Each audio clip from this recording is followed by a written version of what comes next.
Hook, let me ask you something. A broken bar. Have you ever worked your whole life for something only to watch someone entitled waltz in and try to take it away? Well, that's exactly what happened to me. I thought moving out to my peaceful ranch would finally give me the quiet life I deserve. A broken bar, wide open skies, the shimmering lake out back, and mornings filled with nothing but birdsong. But then she arrived, the HOA president, the one we all called Karen. And trust me when I say she wasn't just any Karen. She was the kind who smiled while stabbing you in the back, the kind who thought rules were made for everyone else but her. And when she decided my private ranch lake would make the perfect gift for her son, she crossed a line she never expected. Because what she didn't know was this: I wasn't just another rancher in her whole territory. I held the power to control the very budget her little empire depended on. And once she tried to take what was a broken bar, I made sure she regretted it. A broken bar is the story of how an HOA Karen learned the hard way that entitlement has a price.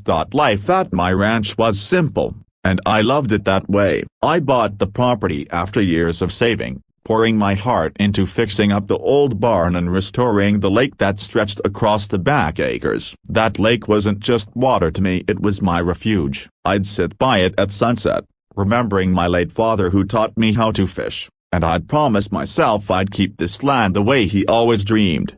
Then came Karen, the new HOA president. At first, I thought she was just pushy, the kind of person who loves to remind everyone she's in charge. But it didn't take long before I realized that a broken bar, she wasn't just pushy, she was greedy. One hot summer afternoon, I noticed her son splashing around in my lake. No permission, no introduction, just acting like it belonged to him. I walked up calmly and said, "Hey, bud, this is private property. You can't be out here without asking." Before I could finish, Karen herself came marching down in her sun hat, sipping on an overpriced coffee. "Oh, don't be ridiculous," she scoffed. "It's just a lake. My son loves it here. Consider it a gift to the community." A gift? My jaw nearly hit the ground. She was talking about my lake like it was hers to hand out. I explained it wasn't part of the HOA, it was my private land, bought and paid for with my money. But she waved me off like I was some stubborn child. The next week,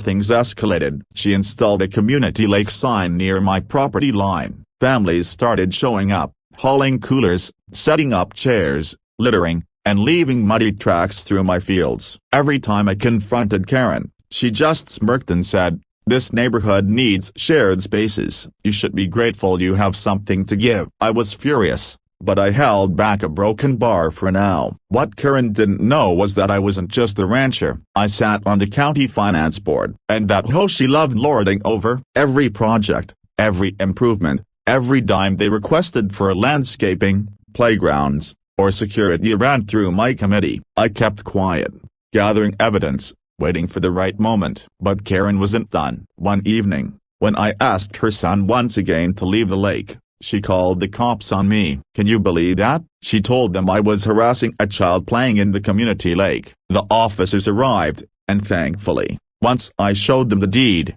they realized the truth. But standing there, watching Karen's smug grin as she whispered, "This isn't other broken bar," I knew she'd just declared war.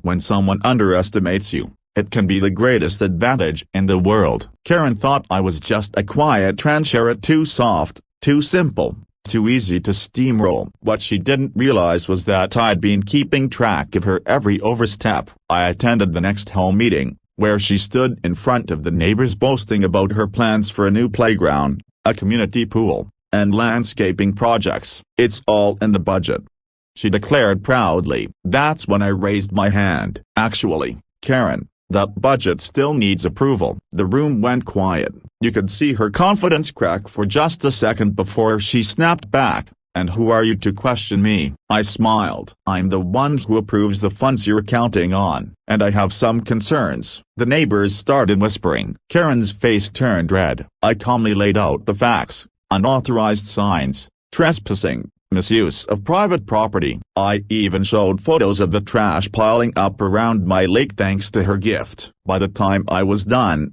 the neighbors weren't smiling at her anymore, they were looking at her with disgust. But I wasn't finished. With the board's approval, I froze the HOA's next funding request. That meant no new playground, no pool, no upgrades. Suddenly, Karen's empire crumbled. She tried to scream, tried to threaten, even cried in front of everyone. But the truth was out as she wasn't a leader, she was a bully. The families who once trespassed on my lake came to me, apologizing. They realized they'd been misled. One by one, they offered to help clean the shoreline, fix the fencing, and even plant new trees around the water. For the first time in months, I felt peace return to my ranch. And as for Karen, she stepped down not long after. Turns out, when you control the budget, you control her power. Closing message. Looking back, I realized something important. People like Karen thrive on intimidation. They think kindness is weakness, and they prey on those they believe can't fight back. But the truth is, a broken bar standing up for yourself doesn't always mean shouting or getting revenge. Sometimes,